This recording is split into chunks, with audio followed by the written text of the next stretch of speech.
Surgery, Manny J & Company, Permanent Cosmetics and Skincare, Joanne McGowan, CPA and CFP, and Dr. Robert Limke, specializing in dental implants. A list and links to the business members of Texas Public Radio is at tpr.org. This is KSTX San Antonio. Good afternoon. It's 3 o'clock.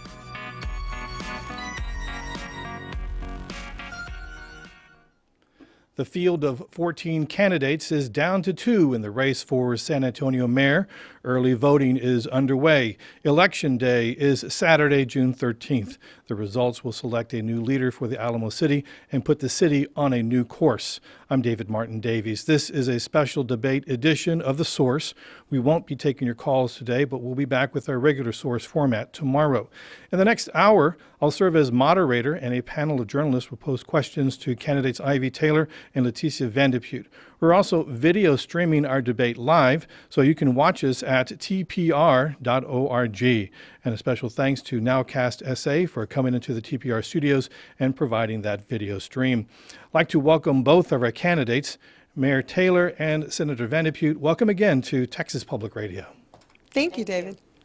Ivy Taylor was elected to San Antonio City Council in 2009 and was appointed interim mayor by her council colleagues last year. Leticia Vanderpute served in the Texas State House and the Senate for 24 years. She ran unsuccessfully for lieutenant governor last year before deciding to run for mayor. Joining me in questioning both of you are Texas Public Radio's news director, Shelley Koffler, and San Antonio Express News columnist, Gilbert Garcia. Both of you know the format for this debate, so let's get started. We want to begin by talking about an issue affecting home buyers and renters in San Antonio. Shelley Koffler has the question. That first goes to Mayor Ivy Taylor. Thank you, ladies, both of you, for being here today and taking part in this debate. The cost of housing for middle-income home buyers and renters in San Antonio has really shot up very dramatically during the past 6 months.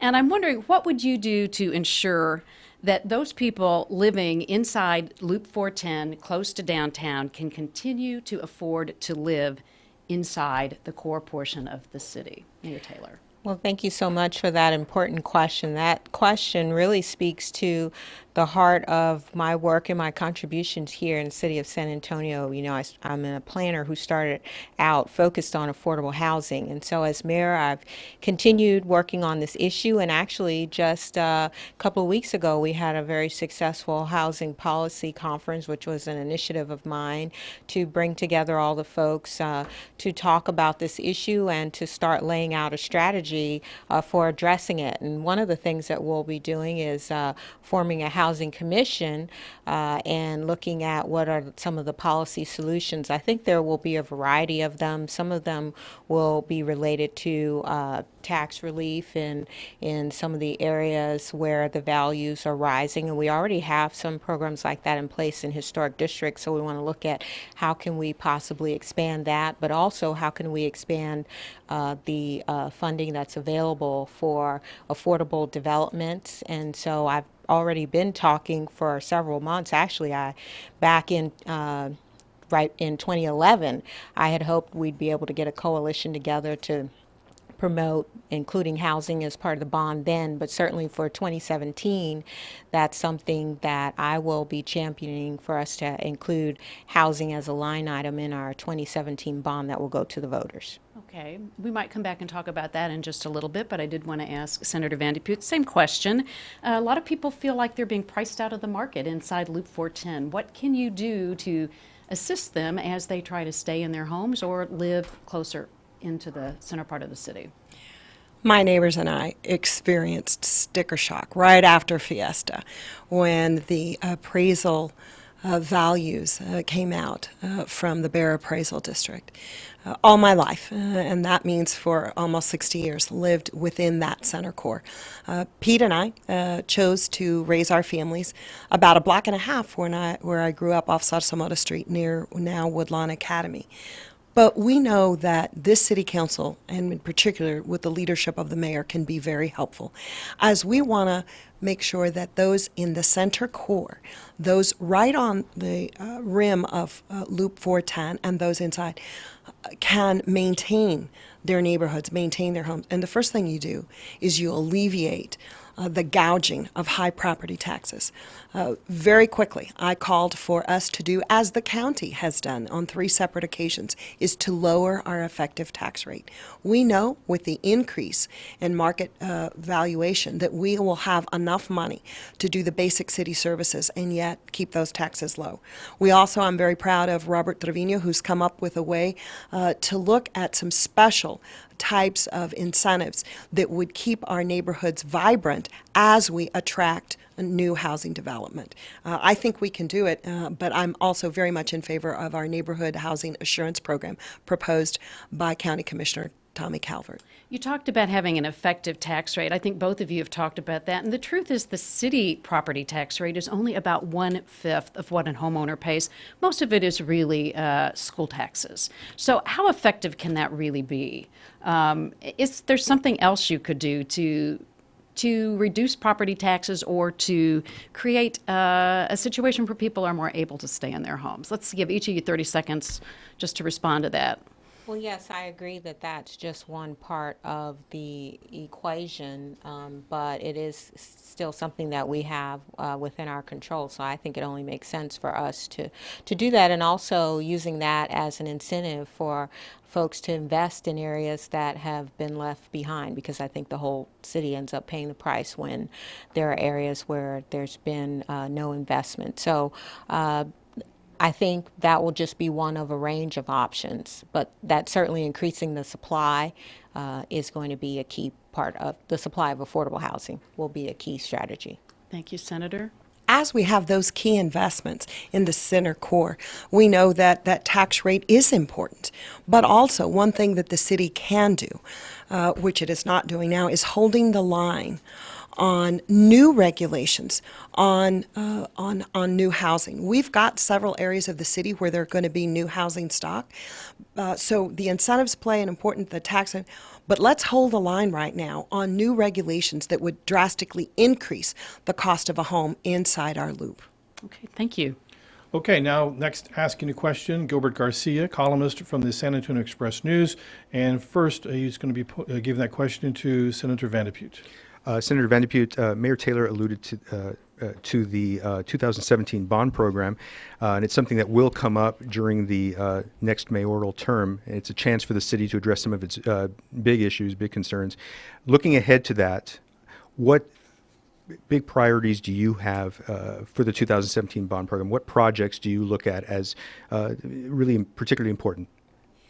The importance of our bond projects, which only occur about every 5 years after voter approval, really should focus on the infrastructure. We know right now we have over $1 billion in deferred maintenance costs on our streets and highways.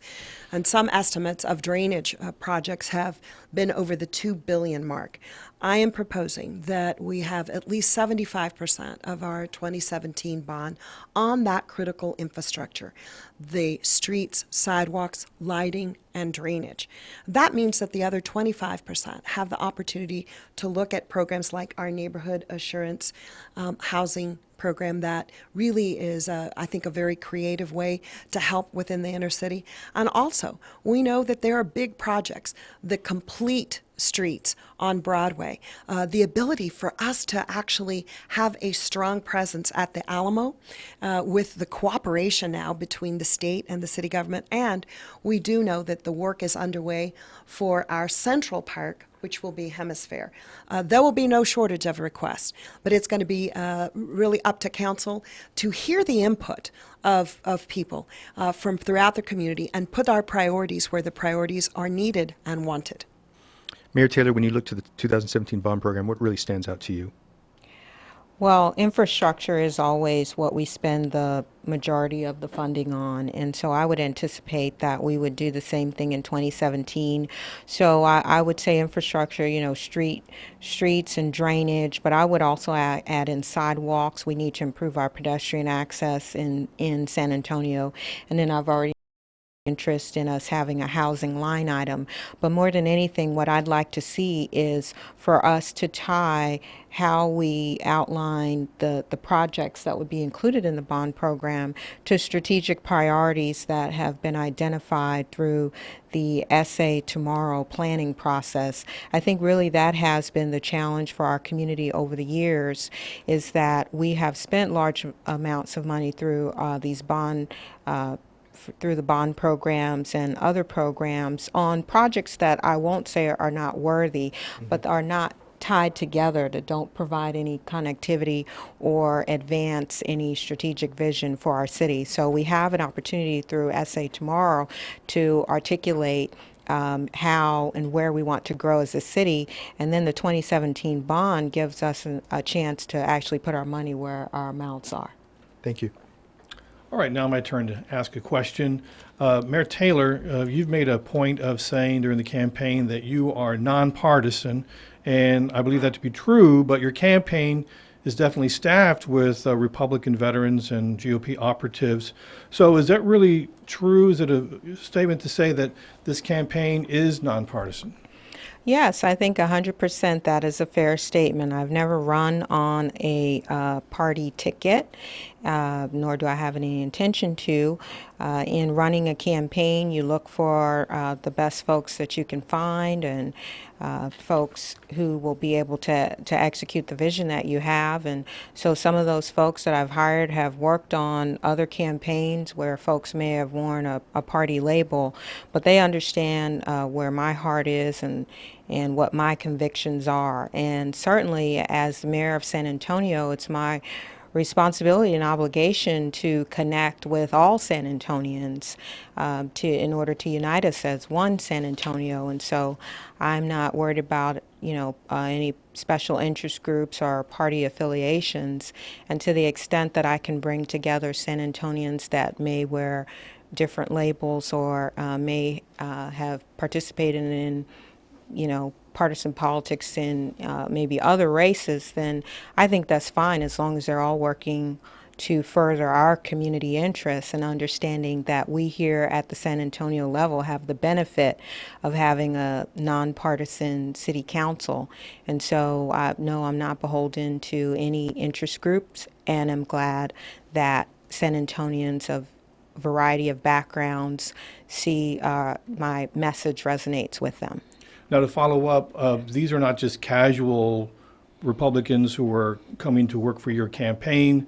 Your campaign manager, Justin Hollis, even he is a well-established Republican operative. His Twitter bio even says, helped put the former in Pete Gallego's title. And then your campaign treasurer is Ernesto Encera, and he ran for the Texas State Senate in 1992 as a Republican. So there are the optics that people see this, that actually you are running a shadow Republican campaign and not a real nonpartisan campaign.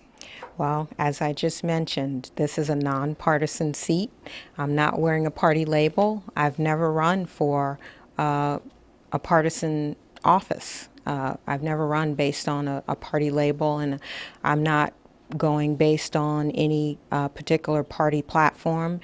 These are individuals who happen to have worked in other campaigns who are assisting me, and they understand that my priority is to do what's best for San Antonio.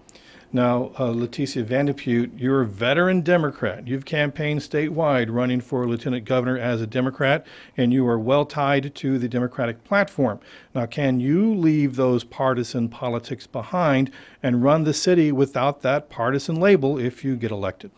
Well, I think the first thing that our citizens need to understand is that when you run for the legislature, the only way you can run for the legislature is to go through a primary system, and that's you have to self-identify.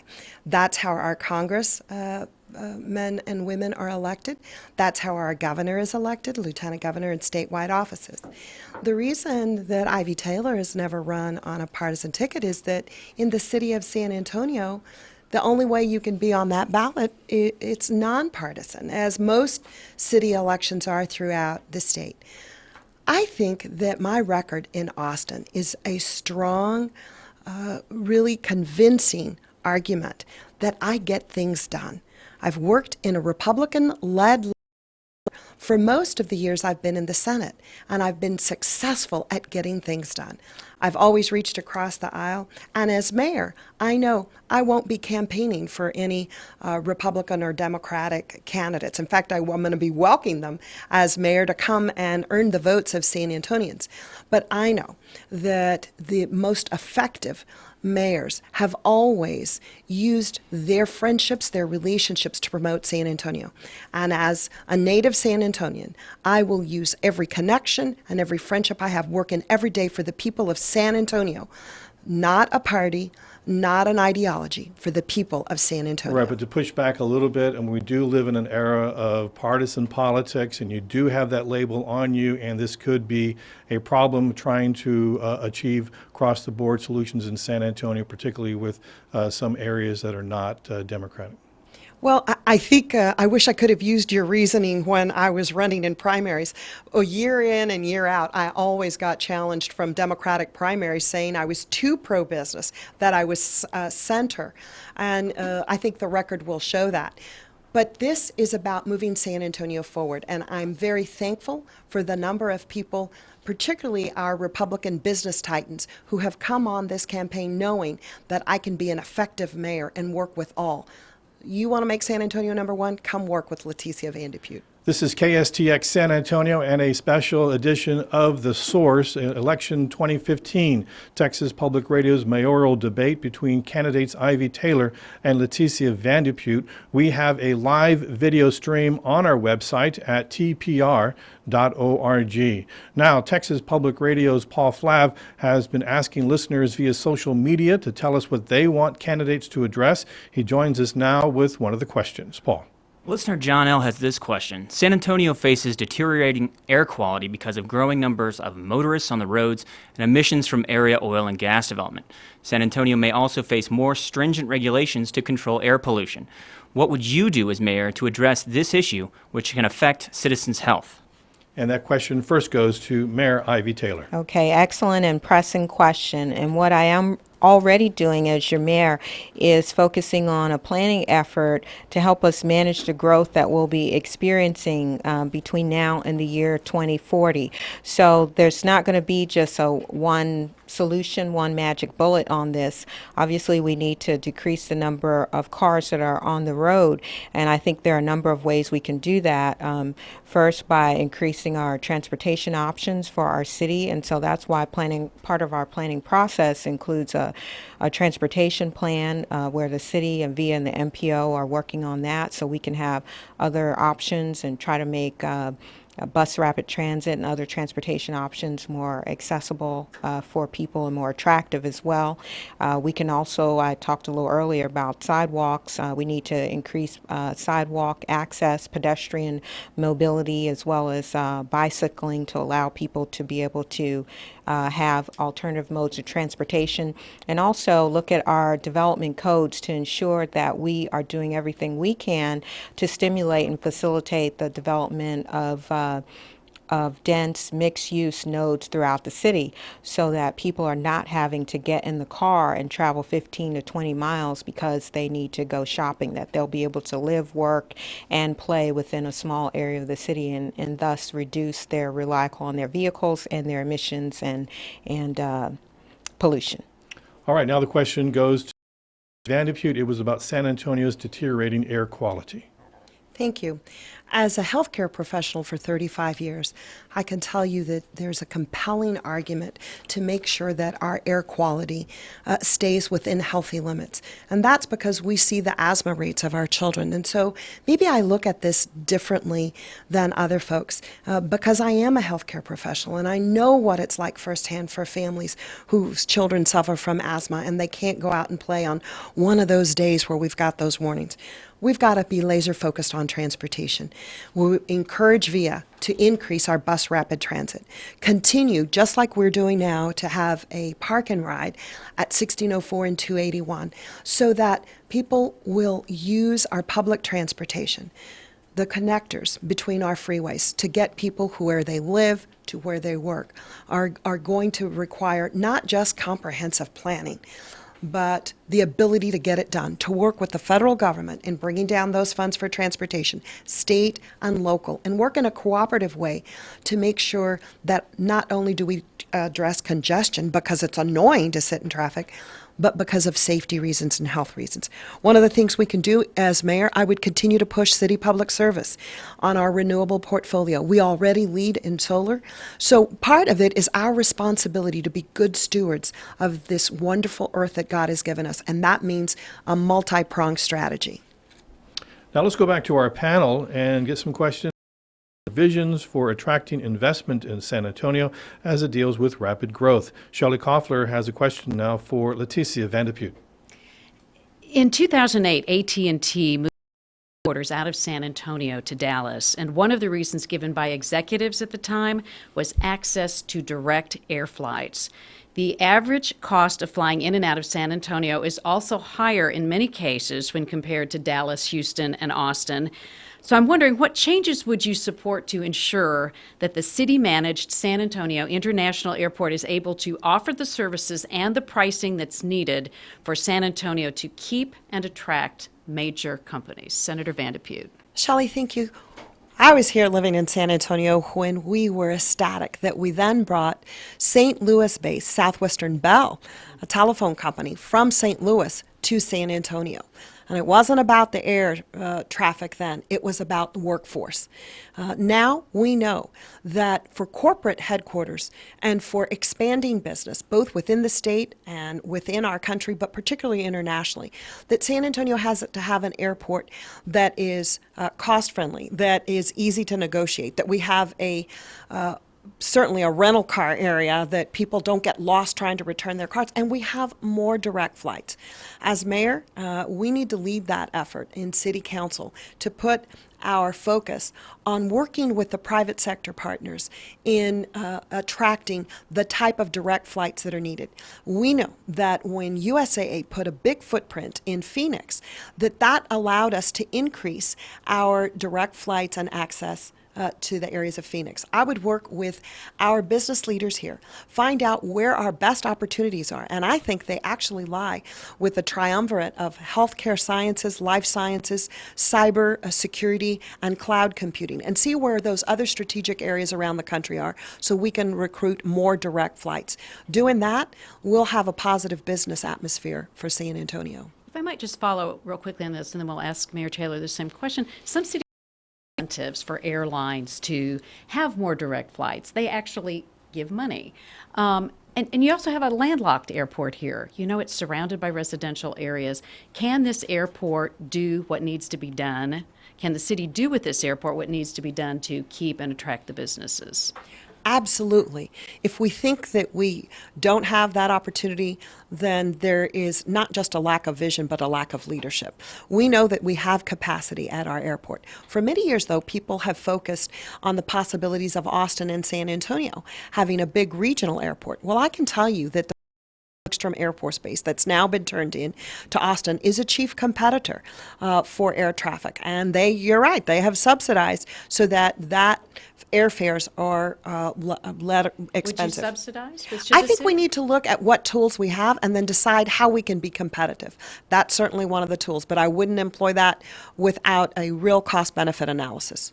Mayor Taylor, what about that? What are we going to do to attract business and keep businesses here if we don't have the direct flights and the cost-effective flights that maybe some of the other cities in Texas have? Yes, this is something that I recognized has been a barrier for us for a while, and so I had been speaking with the city manager about this and indicated that I wanted to move forward. And so actually just last week I attended a meeting, I believe it was on Friday, with several of the businesses that would be looking for more direct flights, and the officials from the airport and the manager, and also we have hired a consultant to help us develop a more creative strategy. And so the purpose of the meeting we had last week was to garner support, first to let the folks in the industry know that this is a priority for us, and to listen and hear from them on what would work best for them. Several of them were representatives of the biomedical, biotechnology field, and they have a need to get to Boston on a regular basis. So we are working specifically on that right now, how we can get more direct flights to Boston.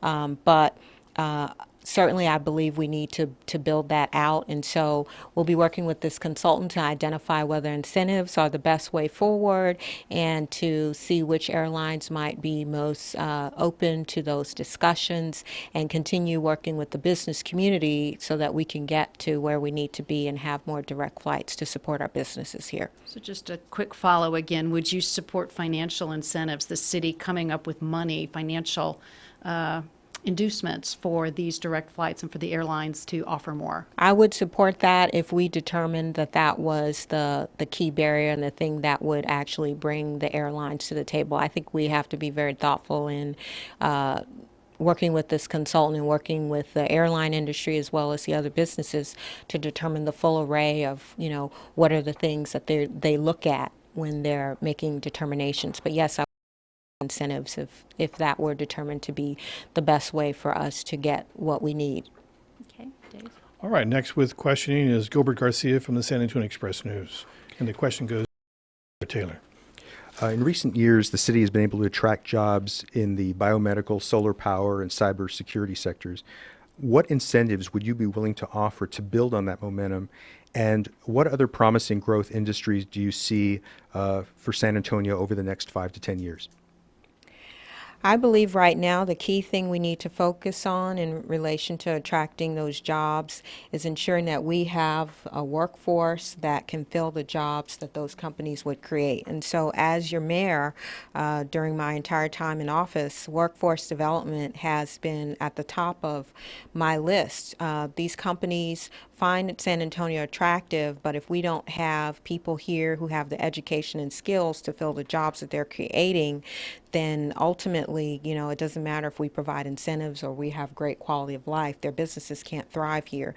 And so that's why I've been working real closely with the Alamo colleges and business leaders in putting together a framework that will allow us to have a better system to provide training and internships and apprenticeships. But I certainly believe that the cybersecurity is one of the burgeoning industries, and toward that end, we recently, the council just last week or the week before, allocated funding to secure a position over at the Chamber of Commerce to actually focus on this industry so that we can grow more jobs in this area. But I believe that technology in general is an area that we can better support through working together collaboratively and understanding what are the needs, going back to the last question, things like having access to direct flights. Thank you. Senator Van de Putte? Thank you. Years ago, I realized the potential of the life sciences industry and worked at the state to create a Institute. This is the combination of that engineering and all the promises and research going on in biotech. It's a collaborative effort with the Health Science Center here in San Antonio and UTSA. That was a great beginning. But since then, we know that cloud computing and leaders like Rackspace have come into San Antonio. Other technology companies with so much training, and yet we know that we're strong. We're still not there. I've known Dr. Molly Agarwal, the Dean of Engineering at UTSA, and I think that the city can form some sort of collaborative or effort with our institutions of higher education, with our cloud computing companies, and with the tech sector and the life sciences to have a synergistic economy that would be dynamite. And these are 21st century information technology type jobs. And in the range from those who just need about 2 years post high school to those that are actually developing those types of processes. We can start with the Code Up Academy, but not if we don't pay attention to it. And as mayor, I would absolutely craft some sort of way to harness the energy and capture the potential of these sectors. Thank you. Okay, my turn to ask a question. This goes to Senator Vanderpute. So how do you explain rolling over roughly $300,000 from your statewide campaign account into this local municipal campaign? That has been said to be a violation of local campaign regulations. Does this call into question your campaign ethics? Can you talk about the process? Thank you, but actually let me state the facts. First of all, our intention all along was to go by the guidelines at the Texas Ethics Commission and at the City of San Antonio. I did not transfer $300,000, and I think that if you look at my finance statements, you will realize that. What we did is that we took those monies that were in the Senate account and that some that were in the Lieutenant Governor's account, and properly attributed and had those transferred. It wasn't the $300,000. In fact, if you look at the statements, they're far significant less dollars. But what we did was very similar in essence when you've got a state legislative account and what Mike Mayoral did. So your original statement of transferring it is absolutely wrong. Those are not the facts. What I do know is that we've used every single dollar and allocated it as the most strict interpretation. But I'm really proud about the resources that we have raised since then. Coming from all sectors of the community and all parts of the community who have given their hard-earned dollars to help us get out our message in this campaign. We know that we've used it for TV and we're going to continue to walk and use it in a very effective manner. But actually, your first statement was very incorrect. Okay. Mayor Taylor, another question about ethics and campaigning. So how do we get a better understanding about how you neglected to include your husband's earnings as a bail bondsman in your city mayoral campaign paperwork? Sure, I'd be glad to answer that question. I had not included that in any of the reports since the time that I've been on the council because I was under the understanding based on the state rules related to disclosure, and I'm not a party to the business. I'm not a licensee, so I was focused on, joint assets or things that I was involved in. When it came to my attention that the city had an additional requirement, which had not been pointed out before, then I immediately corrected the report and listed the business as was required. This is KSTX San Antonio. We're having a mayoral candidate forum, a debate with our two candidates in the runoff, Leticia Vanderpute and Mayor Ivy Taylor. And so you want to do a rebuttal? Is that right, I Mayor certainly do. Senator? Let's let both of them do a rebuttal. Okay. 'Cause I'd like to because Texas, I've been reporting to the Texas Ethics Commission for 24 years. And for 24 years, I've been reporting my husband's flag company. I own no part, have any operations. But for the mayor to sit here and tell the people of San Antonio and the state of Texas that she had no requirement to report her husband's income, that's the law. So either she forgot, but I don't think so, because there was a shooting at their location in November, which she was very worried about, and didn't even put it that she owned that until it was called into question. Or Okay, she so let's basically have- let's- deceived. let's allow It Mayor- is absolutely the law that you have to report Okay, Mayor your Taylor, husband's business. Please have a response to that. Sure. My response is just to reiterate what I stated. I had a certain understanding of the reporting requirements, which I consistently applied when it was brought to my attention that additional information was needed, that I provided that. There was no attempt to hide any information. I think it's public knowledge that my husband owns that business. It's in a prominent location on New Braunfels Avenue, and I've never tried to hide that. Okay, now let's move on to other issues. Let's turn to a growing frustration fighting gridlock on roadways in and around San Antonio. Shelley Koffler, news director for TPR, has a question for Leticia Vanderpute. Supporters tired of Interstate 35 traffic say a regional rail line could connect San Antonio to Austin and Georgetown in about 5 to 10 years. There's a lot of excitement about that in some areas. The Lone Star Rail project already has agreements with the cities of Austin and San Marcos to help pay for some of the costs, but not with San Antonio yet. So what financial commitments should the city of San Antonio make, and how soon? Tell us a little bit about the financial side of this and what you could commit to. It's very exciting, the economic powerhouse that could be created in that corridor on I-35 between Austin and San Antonio. My good friend and former Senate staffer, Mayor of Austin, Steve Adler, and Daniel Guerrero, the mayor of San Marcos, and I have visited on this. What has been the barrier is the city of San Antonio's inability to use the methodology that had been used by other cities in what they call the TERS, or a tax increment district. But we have not yet explored using parts of the Texas Economic Code in economic development, or specifically chapters 340A and B. And so when people say, oh, well, it can't be done because San Antonio can't use that, not only are they not thinking out of the box, they're not even going to all corners of the box on this. For us to repeatedly say, no, we can't do it, is to not work and understand that we've got to find a way to make sure that San Antonio participates. We need about $12 million in operating costs every single year, but what that could bring in economic development cost here, in the growing jobs, in entertainment, so much. I think we've got to find a way, and it's time for leadership at the city to be able to explore every single possible way so that we can get this Lone Star Rail District done. Mayor Taylor, I believe that you recently said in a KSAT broadcast that you didn't think San Antonio is ready to commit money to the rail project. Can you explain that? What I said is that, what I'm saying today, we can't commit because we don't know where the money would come from at this point.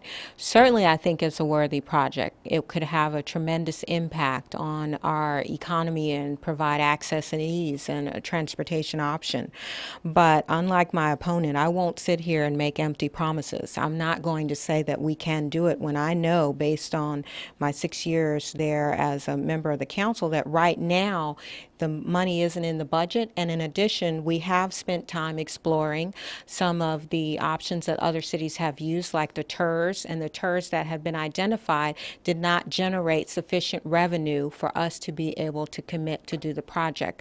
My understanding of what the annual operating expenses would be is a little bit higher. But in any case, right now, we have other things that we're working on. I think we can certainly continue the conversations and be creative in exploring, how we could generate the funding that would be needed. But right here and right now, the funding in the budget. We have some other things that we're trying to resolve, the public safety contract. So I don't think it's prudent fiscal stewardship to make promises and to get into projects that will overextend us, especially since we're committed to being great stewards of the tax dollars.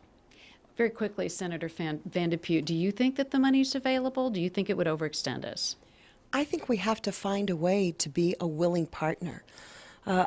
I know that other cities have used TERS. That apparently is not an option for us because of the location of where those rail lines would be. But what I'm saying is, let's explore whatever other options we can. To completely and continually saying, no, we don't have this, is to be very short-sighted. I would work and make sure that we explore all options so that we can benefit the people who live and work in San Antonio. And Mayor Taylor, anything else on that? Any additional information you want to provide? I would just say that certainly I'm open to us exploring what the other options are. I think right now we have some other pressing financial issues for us in relation to resolving the public safety contracts. Once we get past that, then certainly I think it makes sense, and as we enter into the budget season of planning for our budget for next year, to determine whether or not there could be funding available for us to get started and move in that direction, and to start having some conversations through the SA Tomorrow planning process to see if that is a priority for our citizenry. Thank you.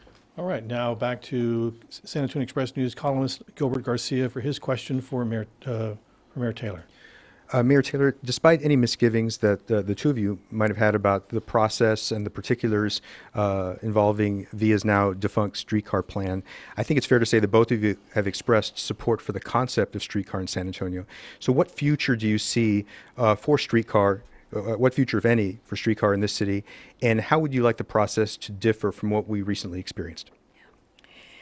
Well, certainly I think we can all agree that Antonio needs to have more transportation options as we continue to grow. I'm open to a conversation about rail. I don't know if streetcar would be an appropriate component or not. I don't want to spend time getting into semantics on streetcar versus light rail versus heavy rail. So I don't know if streetcar would be appropriate, but what I would envision would be some sort of connector for our most dense, highly populated activity areas, i.e. the medical center, Brook City base, the UTSA area. If we could connect those areas via rail, I could see that being useful for the citizens. But definitely we have to have an inclusive process in planning it in order to get the support of the citizens for it. And the voters have just ratified that they want to be able to weigh in should we have a plan that would, dedicate the funding to do that. So we'd have to have voter approval, which I think makes all the sense in the world, because if we're going to make that level of investment, then the onus should be on us to prove the worthiness of the project to the citizenry and then have that affirmed through a positive vote. Quickly, what kind of timetable do you see? Do you think we're many years away from the kind of connectors that you're talking about? Well, I think that we have to continue working on the density in those areas in order to make it more viable. But again, we're right in the middle of community-wide discussion, so I'd be open to, hearing what citizens would like to see and what their priorities are. Thank you. Senator Van Putte? As a lifelong resident of San Antonio, the issue of mobility and of streetcar and rail didn't just get defeated and action being taken by a very affirmative vote of the folks just this past November.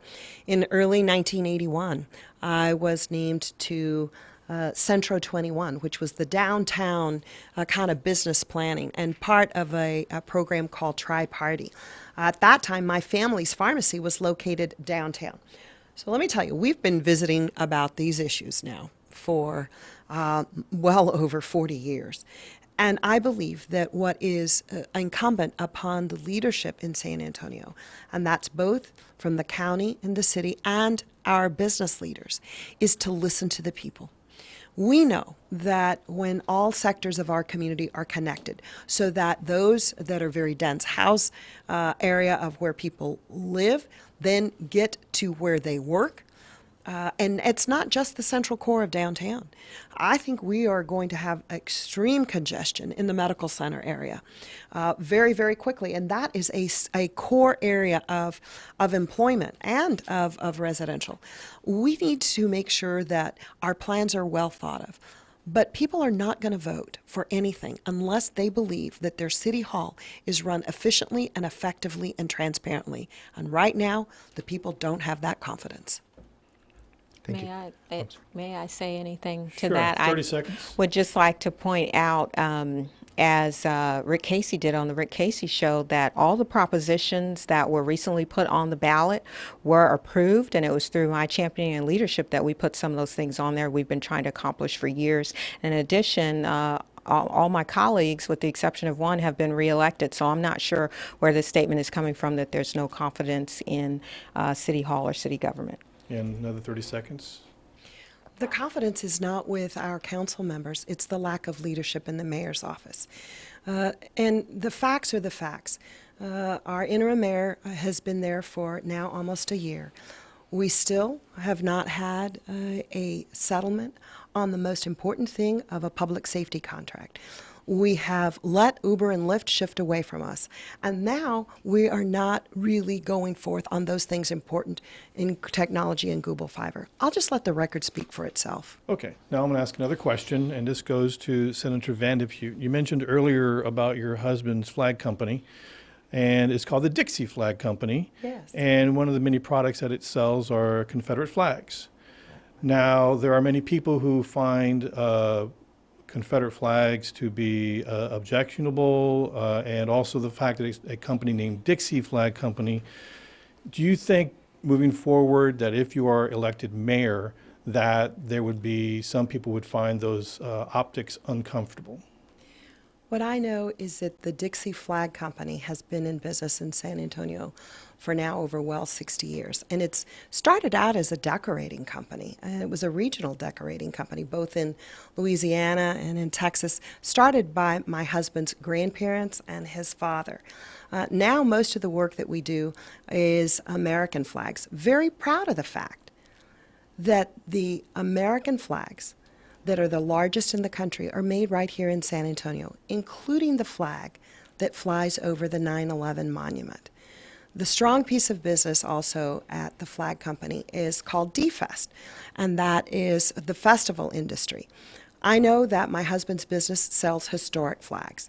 They sell flags that have been in use, and yes, there are historic flags. But they also make flags for remembrance of the folks of the Holocaust. So they sell flags that are historic flags. And that's a piece of business that I think people are free to go and use their market and buy, but it is actually a very proud business here in San Antonio, one that's been located on San Antonio's east side for well over 40 years. Now, Mayor Taylor, a question about your husband's business. Recently, as was mentioned earlier, there was a shooting at your husband's bail bond business, and that it was brought up in the San Antonio Express News that your husband was unwilling to file a complaint or cooperate with police in their investigation. Now, Senator Van de Putte brought this up recently at another debate, and you countered by accusing her of trying to politicize this tragic event. So, but don't you think, that the people of San Antonio need to know a little bit more about this? Can you share kind of what the thought process is about not cooperating with police about investigations into shootings? Well, what I will say is that I would not, unlike my opponent here, regardless of what my personal views are related to the name of the flag company, I would not try to cast aspersions on the character of her family or her husband based on my opinion on that.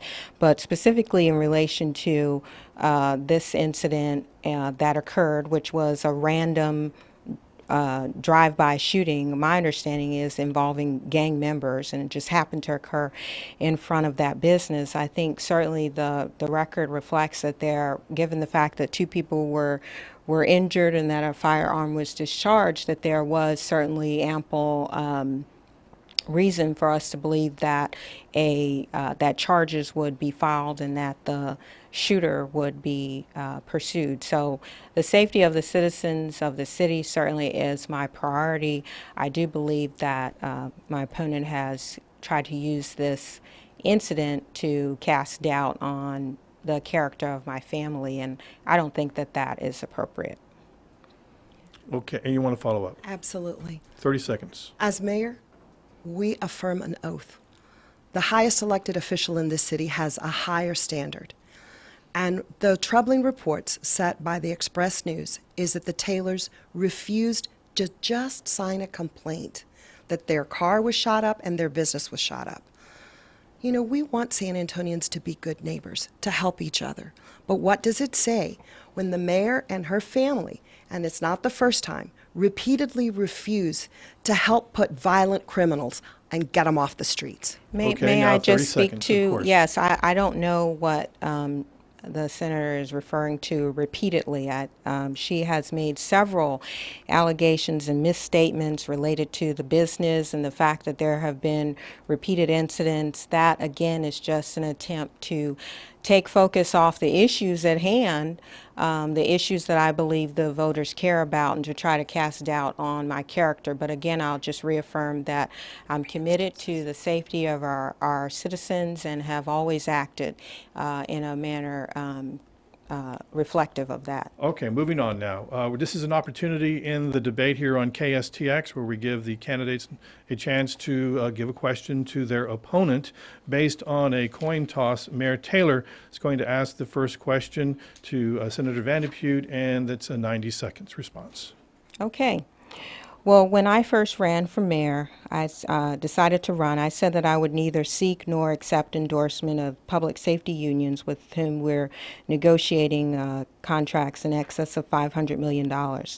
The fire and police unions are spending tens of thousands of dollars on your campaign, unlimited funding through block walking, signs, radio. I've heard over 50,000 on radio.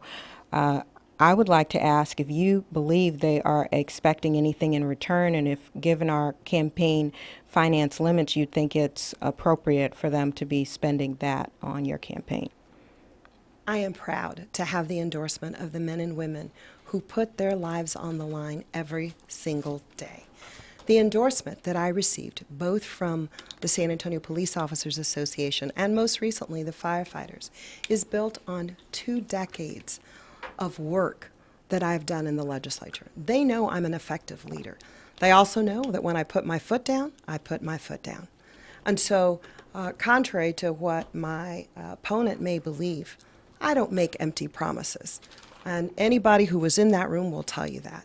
What I did say is that our first responders would be treated with respect, that we would get back to the table, that we would hit the reset button, and that we would find a compensation package that gets us in the parameter of the 2/3 of our general budget in the public safety.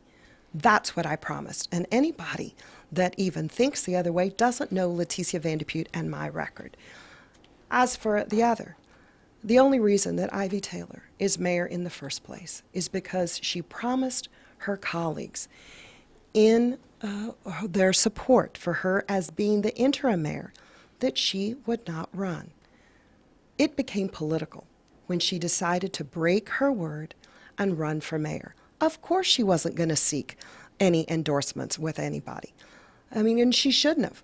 But let me tell you, she's been the only one in that negotiating room, and I will be fair. Okay. I'll get it done.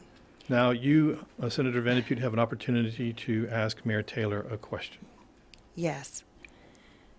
Every single elected leader that is in my opponent in Ivy Taylor's home district, from her school board member and constable, her own city council person, her state representative, her county commissioner, and the senators are all ardently working on behalf of electing me as mayor.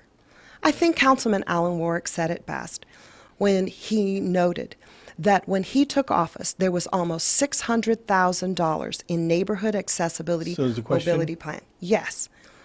My question is, when Mayor Taylor, then acting as council member, refused to allocate the funds that were already dedicated for sidewalks to her district, how can the people of San Antonio expect her to treat them when she didn't even give the needed infrastructure to her own district who desperately deserved it? Okay. Okay, sound like there were a couple of questions in there, but I will respond on the in relation to the infrastructure and say that the funding that we have available comes in small amounts, and as councilperson, you have to work judiciously to ensure that dollars are available when you have a big project that comes up.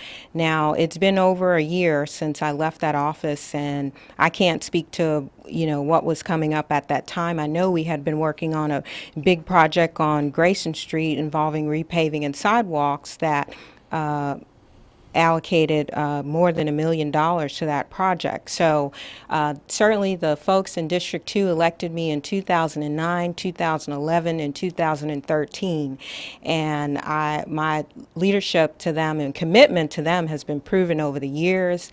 We had several very successful infrastructure projects where areas that had been overlooked for many years received an infusion and investment in funds. And in fact, I brought over $500 million in projects to District 2 with all the variety of developments and federal projects that were occurring in the district. So I think my track record there is very clear. And in addition, I was never part of the political establishment. Instead, my focus was always on serving the citizens and the people, and that's why they reelected me in that area. Okay, we're running out of time in our debate here on Texas Public Radio as we talk to the 2 remaining candidates for mayor. We're going to move to 1-minute answers on these questions, and let's get Shelley, Koffler, news director, to fire off the first one to Leticia Van de Putte. I'm guessing this is our last one, am I correct? Pretty much. So I'm going to ask the one we kind of all were wondering about, and that is, should City Hall offer some financial incentives to attract another major professional sports franchise to San Antonio? You know, other cities have gotten into trouble because they didn't offer something. The mayor in Dallas will always be known as the mayor who lost the Dallas Cowboys to Arlington, a friend of mine, in fact. But let me ask you, should the city of San Antonio offer some financial incentives? And I think this goes first to Senator Vanderpute. Yes. And if so, what would they be? Great American cities have major league sports. I believe that the Spurs have brought such value to San Antonio, and I think we are Major League Soccer ready with very, very little investment. I think that's within our grasp, really within a short timeline. I believe that within a decade, and maybe even sooner, we will attract even more, but it's got to be a solid plan using tax dollars in a judicious manner and with the support, not just of the business community, but of the people of San Antonio. So it would go to the voters? I really don't know what sort of incentive package would be. Every single city is different. I know in MLS right now it would require very, very little from the city. Mayor Taylor, what about that? Incentives to bring a major sports franchise here? Well, this may be one of the things we agree on. I do believe that is probably low-hanging fruit for us and would be something that we could have happen here in San Antonio. And as mayor, I've stayed connected with folks that are interested in making that happen to see if there is a deal that could be struck. I believe that we could do that without a huge investment of funding, but should we need to invest in a major stadium or facility, that certainly we'd have to gain the approval of the voters before proceeding on that. So you would take it to the voters before you agreed to invest in a stadium? If it were a huge investment, yes. Okay, now I'm going to go ahead and go to the closing statements part of the program in order so that we can end gracefully the program.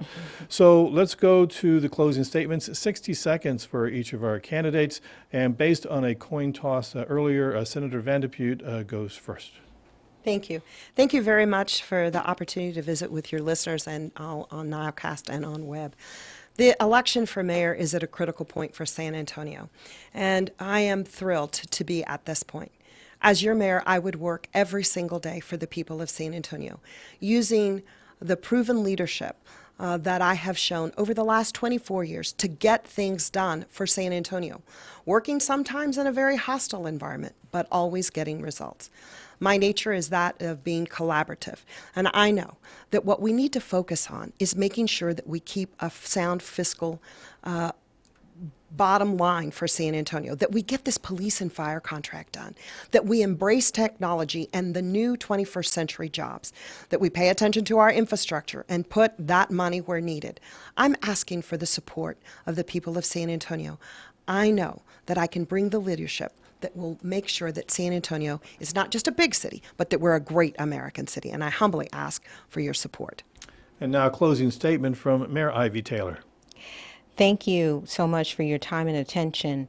I'm asking the citizens to allow me to continue serving as their mayor so that I can continue to bring the strong leadership that I have demonstrated throughout my years at City Hall, but in particular since my council colleagues selected me based on my experience and temperament to lead the council as mayor last July.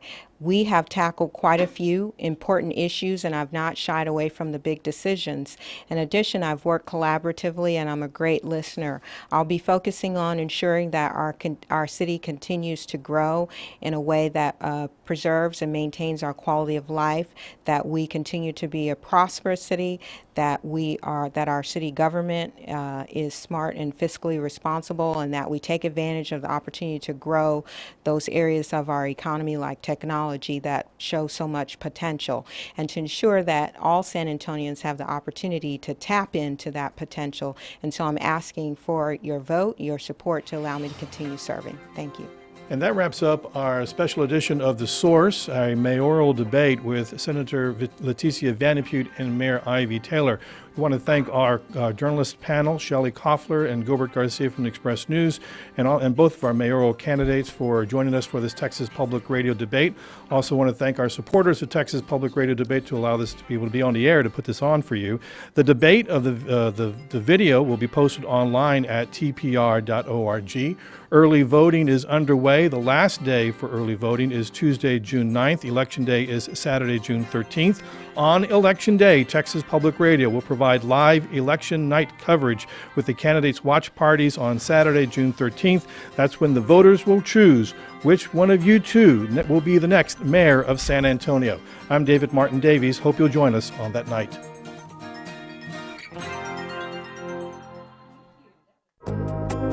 Support for KSTX comes from the Victoria